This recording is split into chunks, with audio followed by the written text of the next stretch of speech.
Welcome to 5 Dubs by MDDC Press. I'm your host, Rebecca Snyder, the Executive Director of the Maryland, Delaware, and DC Press Association, which represents news media in our region. 5 Dubs focuses on the who, what, when, where, and why of local news media. We'll talk with the journalists about the stories behind the news. You can find more information about our guests in the show notes or on our website, www.5-dubs.com.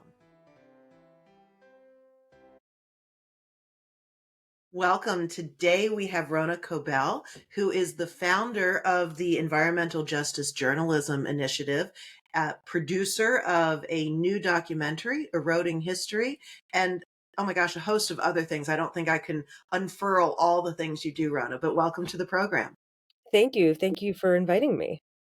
I wanted to invite you because in April, you all debuted Eroding History. And so I wanted to start there. I know you've had a long career in journalism and are working with students and others sort of in that new wave of journalism. But let's talk first about your documentary. Tell me a little bit about Eroding History and what prompted you to produce that documentary. Well, so Eroding History is a film about two Black communities on Deal Island, which is on Maryland's eastern shore, on the lower shore. And these two communities are trying really hard to hold on to their history, their churches, and their cemeteries. And they're fighting against climate change and sea level rise, which is rapidly approaching the island and causing all kinds of issues with the land. And also historic racism that has meant that their structures have been neglected and not been invested in. Historically, the money in historic preservation in the lower shore has gone to plantations and some museums, but Black communities have really not been able to take advantage of those funds. And so this film examines why that happened and what is the cultural loss when we lose those touchstones, historic touchstones. And one of the reasons why it is so important is that Maryland's Eastern Shore is where Harriet Tubman lived. It is where she escaped. It is where she came back many times to help friends and relatives escape. And the people who became free on the Eastern Shore of Maryland were some of the first independent communities in the country. Once they got their freedom, they were able to secure some land, usually not very high land or productive land, but land nonetheless. They were able to build homes, build communities, churches, schools, and they were independent, self-sustaining places. And we are losing them at a rapid rate. And I wanted to try to chronicle that in some way and show why it's important. Well, that really feels like there's a national story there. I mean, Harriet Tubman, obviously such an important figure, and the idea of free Black populations with their own communities and land. I mean, that is that doesn't happen everywhere in the U.S. And so, Right. how did you come about that story? Well, I guess I've been kind of slouching towards this story, this big story, for probably 15 years. Just bits and pieces picking up on the way Maryland does land preservation. And our state is lauded within Maryland and outside of Maryland as being a very progressive state when it comes to land preservation, when it comes to historic preservation. We're a state that's known to care about our history.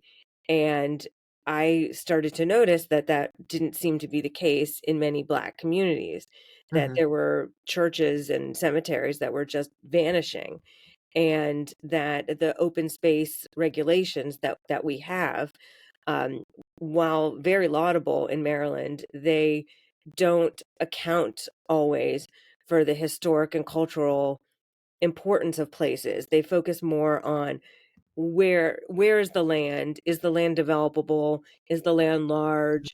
Is it good for wildlife? These kinds of things. And Black communities, by and large, didn't have that kind of land. And so, They so had to take the scraps from, from the get-go. And right, so, the lower right. land, the flooded land. And so they're mostly cut out of land preservation, for which we all, as Marylanders, pay tax so Mhm. that we can have these robust land preservation programs. And they were really not benefiting Black communities who were Black communities have always paid taxes for things that they haven't benefited from. So going back to segregation days, they pay taxes for schools that they couldn't attend.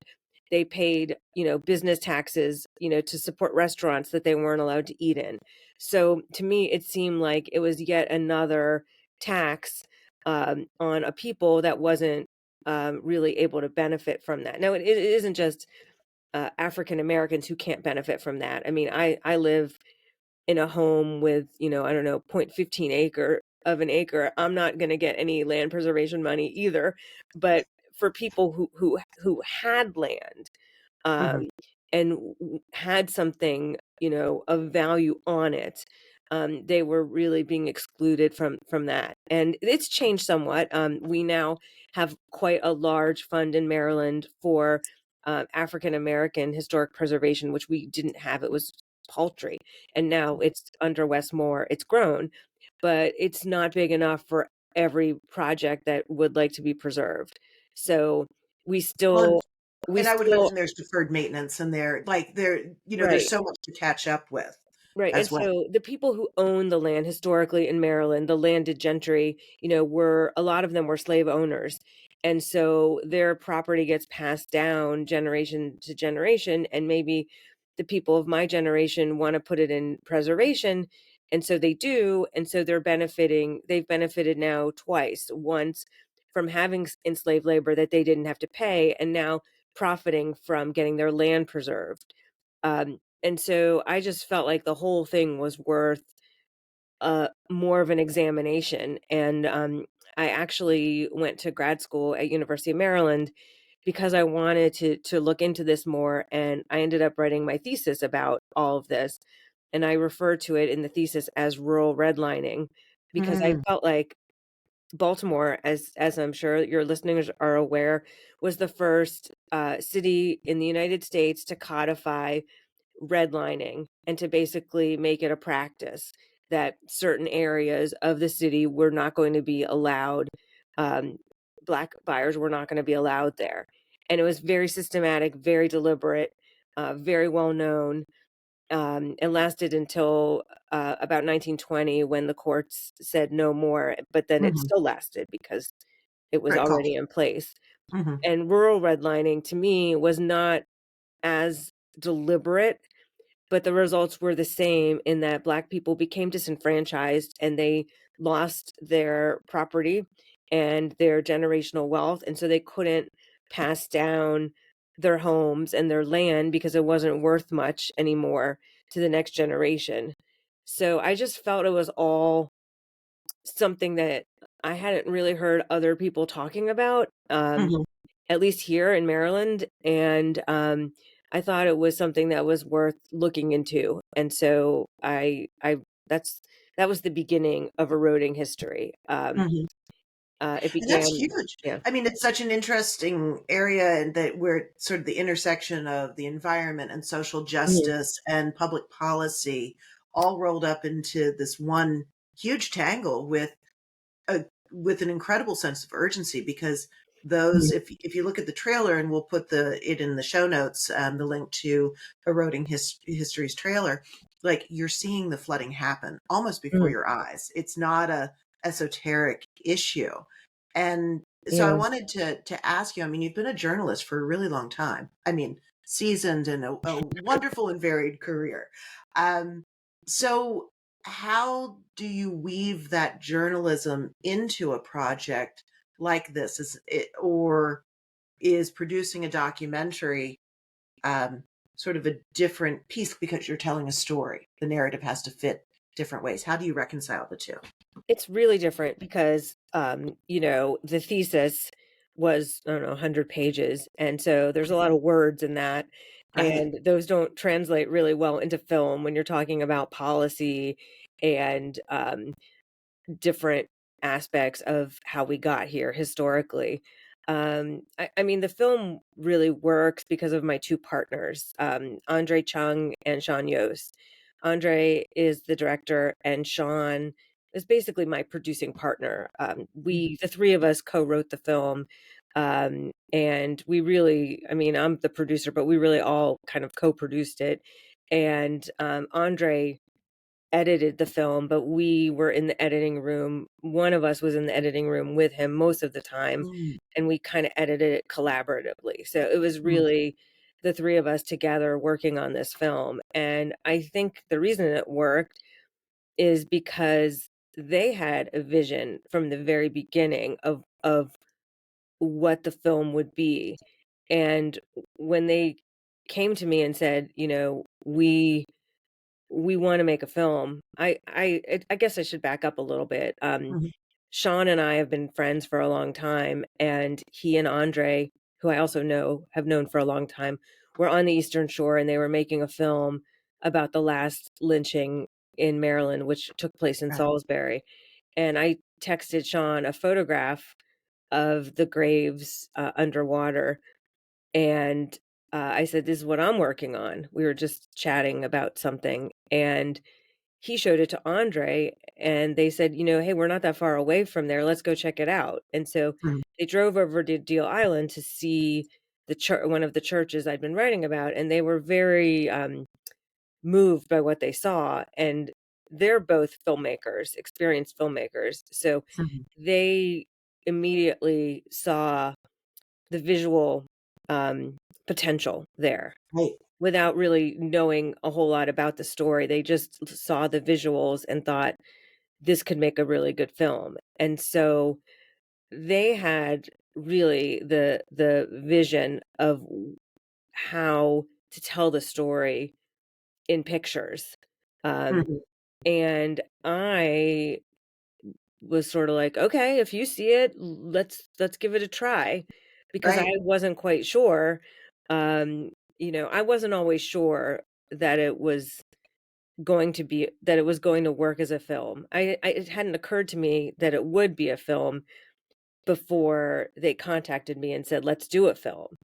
And so Do you I think said, that's sort of your journalism training being very sort of word oriented just in the time you kind of came up into the industry? And I do sort of feel like journalism certainly is changing as reading habits Mhm. change and audiences change to be more multi-format or multi-platform. So, talk a little bit about how that shift works because the images that they brought out are so powerful. I mean, Yeah. it worked out amazingly well, but like, how do you see Yeah. that shift happening even in your own world?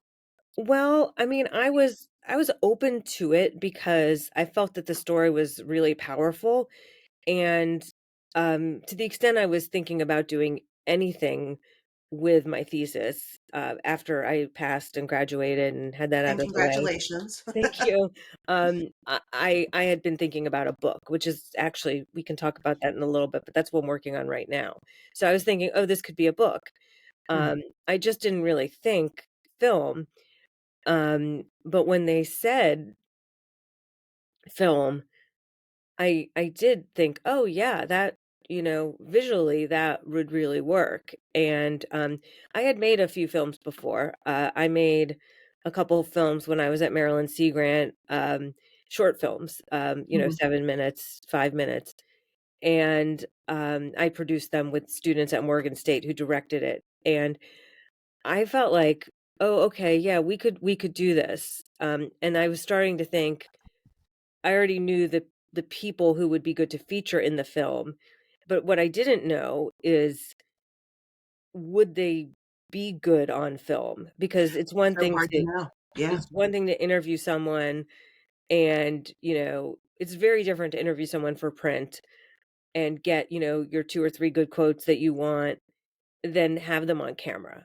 And Mhm. I just really didn't know. I had a hunch who would work and who wouldn't, but I really didn't know. And so we didn't really know that it was how it was going to work until we actually got out there and just started filming and Mhm. interviewing people, and then it really came together. And I think the other thing is working with two Black filmmakers. I didn't really have to explain myself. I didn't have to tell them, what rural redlining was, how it happened. They knew. It's their life experience. And Mhm. I felt like all along in the thesis and in the work that I've been doing, for different editors, I felt like I always had to explain, um, Sure. what's happening. And they were like, "Yeah, we understand." We get it. Yeah. So that was a real relief to me that we could just really, like, be ourselves and speak frankly about what we saw, um, what was you'll see in the film, there's a couple times where people recount how they've been treated, the racism they've experienced, and it's quite raw. And, they didn't shy away from speaking about it, and I think that is in part due to my partners. Um, Sure. I don't Yeah, but know. building that sense of Yeah. trust and coming from that community, definitely. Yes, for sure. Yeah. Was there anything that surprised you during the filming or during this process? Like, what was your big takeaway? Um, I didn't realize until we finished how unusual it is to finish a film as quickly as we did, um, for the budget that we did, and have it come together so quickly. Like, to me, it seemed like a slow process because Mhm. I'm used to writing, and, I have a deadline, it's a week or 2 from today, I write the story. It took us 9 months from the time that we said, "Let's make a film," Mhm. to the film premiering at the Senator. That And, is lightning speed. How did you do that?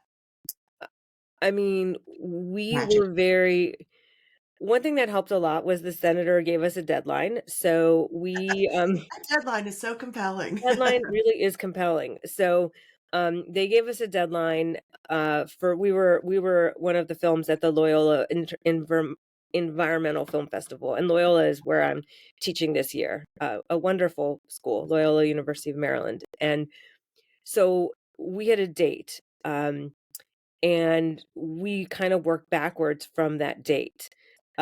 So we knew it had to be done by then. And so Andre, who is a freelance photographer, so he has assignments, he had to basically arrange his schedule so that he had time to be in the editing room to do Mhm. this. And I had to raise enough money to make sure that I could pay him and Sean, um, so that they didn't take on other work and they could focus on the film. Mhm. So I raised $135,000 total. Congratulations. Thank That's a you. significant amount of money. Was probably the hardest part of making the film was raising the money. Mhm. Um, and I think any filmmaker will tell you that. It's really, really hard. Um, and it's really, really expensive to make a film. Everything about a film is expensive. Um, the cameras are expensive. The filmmaker's time is expensive. Being Right. on location is expensive. Those beautiful drone shots, we hired one of the former interns I worked with, Yazin Hassan, from University of Maryland. We hired him to do the drone shots. Mhm. Um, just time, on location, accommodations, it all adds up. Sure. And so, we were probably on Deal Island total of 17 days. So, every night that's cost money. We were frugal, we went to the grocery store, we cooked. I mean, we Mhm. were but so that was, That's a it lot there. So yeah. now I wanted to turn a little bit to the environmental justice journalism initiative because that is eroding history is kind of a little bit under that aegis. And Mhm, so when you were fundraising for the film, did you find that people were more interested in the environmental aspect, the from a funding perspective? Which thread did your funders feel most strongly about? And then how do you tie that back to environmental journalism? Because that's sort of the initiative that you're working under. That's a great question. And I think this film just hit a spot. It hit an intersection of the Eastern Shore, which many people in Maryland are very fond of, Hmm. um, climate change, which we all know is a huge problem, historic racism, which we're becoming much more aware of, and systemic issues, diversity, equity, and inclusion, all that. Um, I think it just hit all those notes, and I was able to go to people who are involved in those spaces and say, you know, I know you care about this. We really need $10,000 to finish our film. We really need, funding to do this. And I didn't approach any journalism funders. Hmm. All the funders I approached were um, individuals, or organizations like the Chesapeake Bay Foundation, Environmental Defense Fund, Hmm. that cared about environmental issues. Um, there was one foundation, the Energy Foundation, that gave us like $20,000. Mostly it was individuals and nonprofits that I knew. Hmm. And it's just kind of how it worked.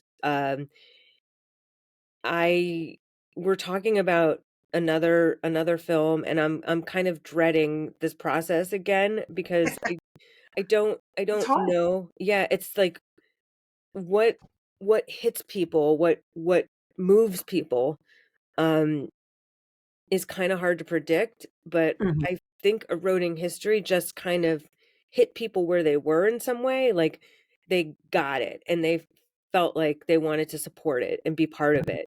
And when it came out, quite a few people who funded us and some who didn't were asking to see it. So I've screened it for a lot of environmental organizations, some state agencies.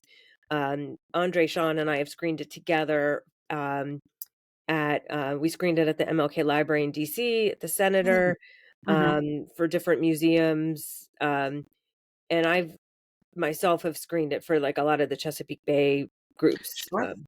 So trying to get them to think more about how what they do can help these communities.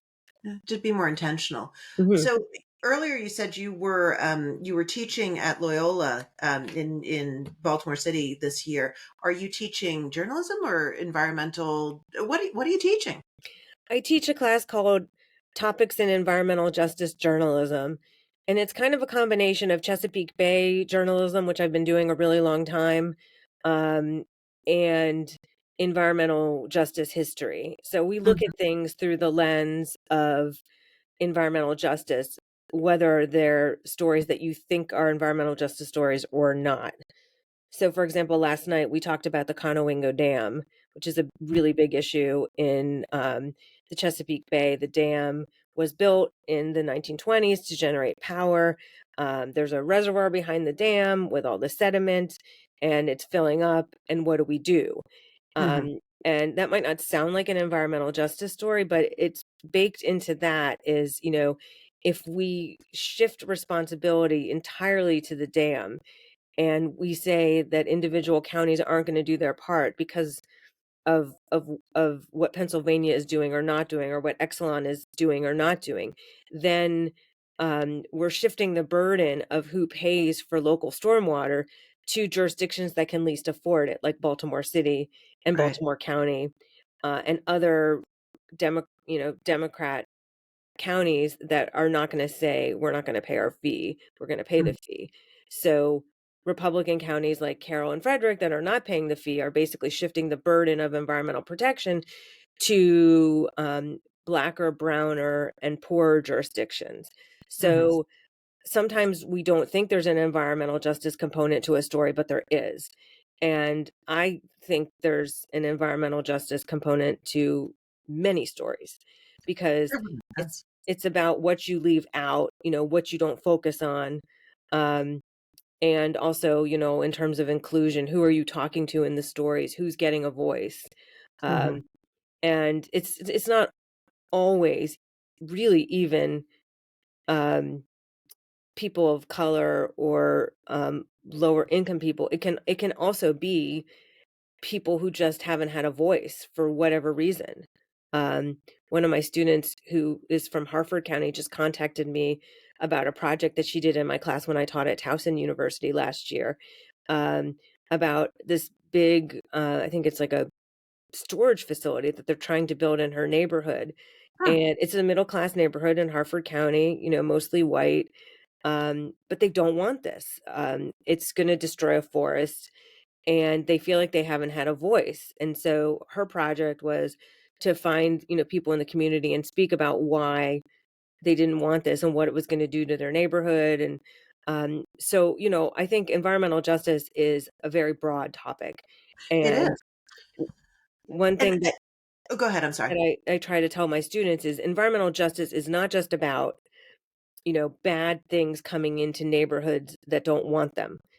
Environmental justice is also about holding on to the things that you have, your forests, your churches, your cemeteries, your history, and keeping that, um, and not letting your community become bifurcated, by a highway or by,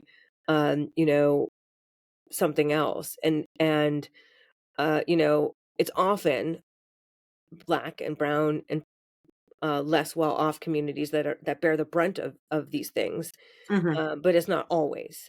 Um, Right. and so, any community can kind of become environmentally disadvantaged. And it feels like, and I wish we had more time to talk about this. Maybe we'll have you back to talk more about sort of shaping young journalists. You're in this really interesting space where you're teaching student journalists some of the core pieces of journalism, which I always feel is to shine light on the Mhm. overlooked and to Yeah. bring new voices forward.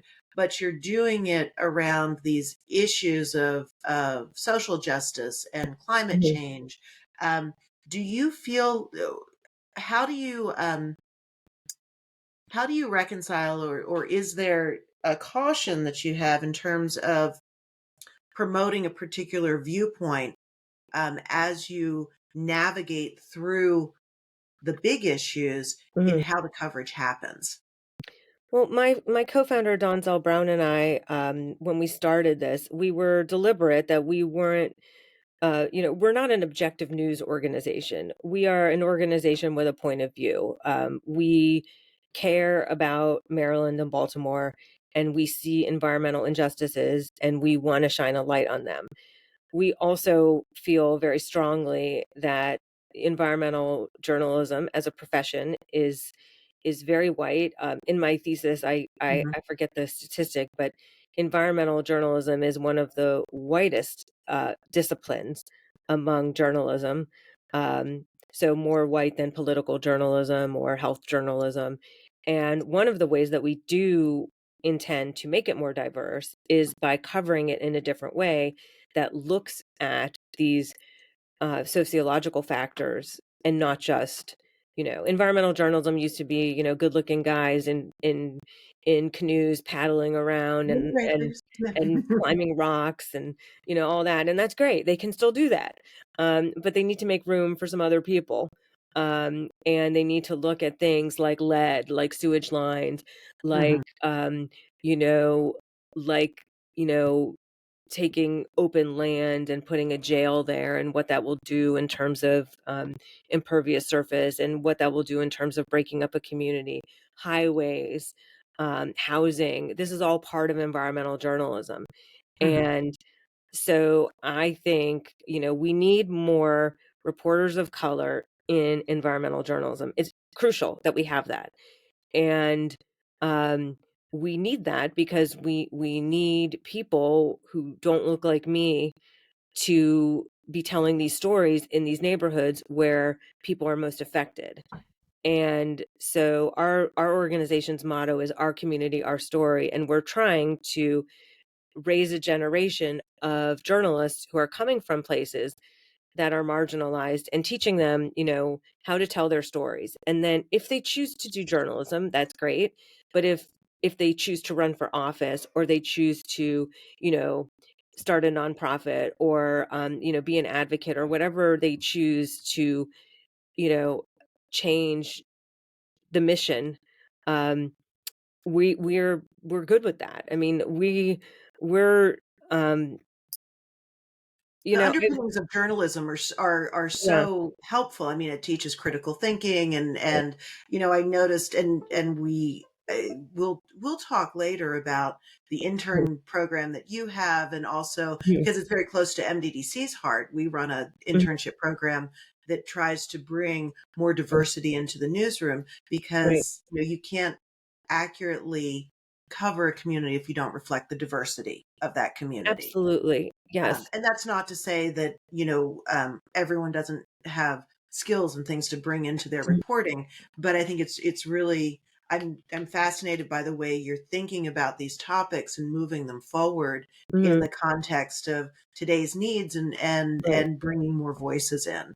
Um, I mean, I don't think we can really, in good conscience, um, train people to be journalists and send them out into a world where the industry is crumbling, where there aren't jobs, where those who do take on those jobs are going to be hurting financially. When I was a young reporter, I went out to Missouri and worked there for 2 years in a rural community. I don't necessarily know that people of color will feel comfortable doing the way we all came up, as old folks, how we came up in journalism. I don't know that that is really fair to necessarily ask people anymore. The world is different. I see it as different, and um, I don't I don't necessarily think that, we have this sort of code in journalism that, early on you have to suffer, you have to pay your dues, you have to, mhm, work for $20,000 and work nights and work weekends. And, I did that, and many of my peers did that. But, not everyone's going to be willing to do that. And it's hard to ask someone to do that now, when they could go to that place and in 6 months they could lose their job. mhm, So I think we need to prepare people for what it's like to be a journalist today, and also tell people, you have options. You don't need to go into a newsroom if that is not what you want. You can you can do historical writing. You can work for a nonprofit like Chesapeake Bay Foundation and do environmental writing. That's, definitely it has a point of view, but you're still writing, and you can still go out and report and tell stories. Um, I there's a lot of different ways, I think, to make a difference today. And when I was young, I didn't see another path. But I right. think, the industry's crumbling has lit the way that there are other paths. And there's going to be people who, the newsroom isn't really for them. They love Mhm, writing, they love communicating, but, the hours of a newsroom, the stress, the pressure doesn't really work for them. And so we need to give people options. And mhm, okay, like, you're really not you're really not gonna function as a night cops reporter. That's not gonna be for you. Okay, what else could you do? mhm, What else fits you? And so I think that's part of what I see as inclusivity in the field. Whereas when I was coming up, it was like, either you cut it or you don't cut it. And right. you don't cut it, see ya. Like, um, I think we have to be more open-minded, about people are more fragile, I think, today. And I have students who are terrified to pick up the phone and interview somebody. Mhm, And, if they can't get past that, they're not gonna be journalists. But right. they can do something else. And so I think we need to work with, what we've got, instead of trying to mold people into the one framework that was there. Mhm. And I'm seeing that diversity in your space, and I really appreciate it with bringing the documentary in, and sort of the point of view that you bring to the environmental justice journalism initiative. So I thank you so much for sharing with us today. I encourage everyone to go and check out Eroding History, at least the trailer. I'm sure that it will be screened elsewhere. And thank you so much for your time, Rona. I really enjoyed talking to you today. Thank you so much. I really appreciate being on your podcast. Thanks.